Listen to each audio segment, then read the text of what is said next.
1888, Rochester, New York. A former bank clerk unveils a strange little box that will change photography forever. His name is George Eastman, and he's obsessed with one single goal: simplifying an impossibly complicated hobby. Before this moment, photography requires heavy equipment, toxic chemicals, and years of technical training to master. A single photograph can take a professional hours of preparation, exposure, and dangerous chemical development.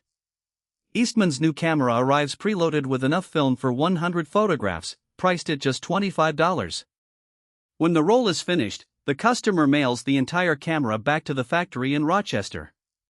Eastman's team develops the photos, reloads fresh film, and ships everything back within days. His advertising slogan becomes one of the most famous lines in the history of marketing. "You press the button," he tells customers. "We do the rest, entirely, from start to finish." He even invents the company's name completely from scratch, testing sounds until he finds the right one. Kodak means absolutely nothing in any language. He simply wants something short, sharp, and unforgettable. The letter K, he reportedly believes, sounds strong, decisive, and almost mechanical when spoken aloud. Within a few short decades, Kodak dominates consumer photography almost completely across the globe. Family vacations, weddings, and holidays all become Kodak moments, a phrase that enters everyday American speech. The company grows into one of the most powerful and profitable corporations in the entire country. By the mid-20th century, Kodak controls roughly 90% of the American film and camera market. Then, in 1975, something extraordinary and completely unexpected happens deep inside Kodak's own research labs. A young engineer named Steven Sasson is quietly assigned an experimental side project few people care about. Working largely alone, he builds a strange, bulky device roughly the size of a small toaster. It captures a black and white image without using any physical film whatsoever, a radical idea at the time. Instead of film, the image is stored digitally onto a standard cassette tape, like an audio recording. The process is painfully slow. It takes a full 23 seconds just to capture one single photo. Sasson proudly demonstrates his invention to a room full of Kodak's senior company executives. He expects genuine excitement about what could become the next great leap in photography technology. Instead, the reaction in that room becomes one of the most infamous moments in corporate history. "That's cute," one executive reportedly tells him. "But don't tell anyone else about it outside this room." Kodak makes the overwhelming majority of its profits selling physical film and chemical processing services. A camera that needs zero film at all is viewed internally as a direct existential threat. The invention is quietly shelved, filed away in storage, and functionally erased from the company's roadmap. Sasson later says he wasn't naive. He knew exactly what he'd built. He just didn't expect the fear.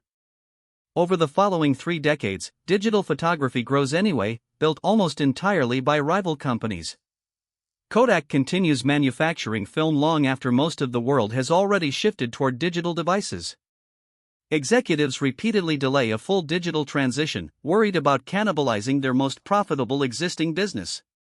Internal studies reportedly warned the company as early as the 1980s that digital would eventually dominate. Competitors show no such hesitation, and they move aggressively into the exact market Kodak had already invented. By the early 2000s, digital cameras and smartphones have made traditional film almost entirely obsolete. Kodak's own film sales collapsed by more than 90% within just a handful of years. In January 2012, the company that invented the digital camera formally files for bankruptcy protection.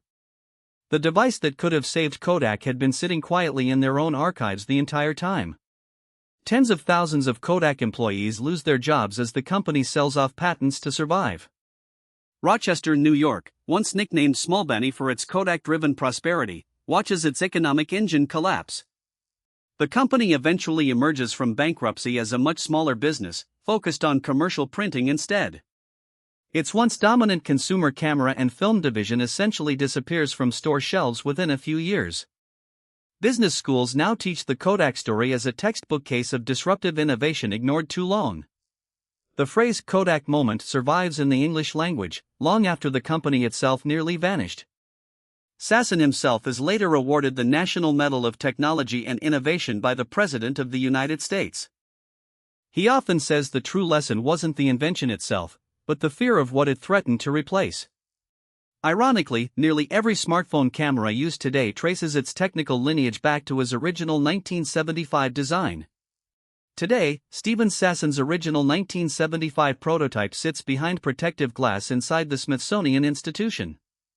It stands as a permanent monument to a warning that almost nobody inside the company chose to hear.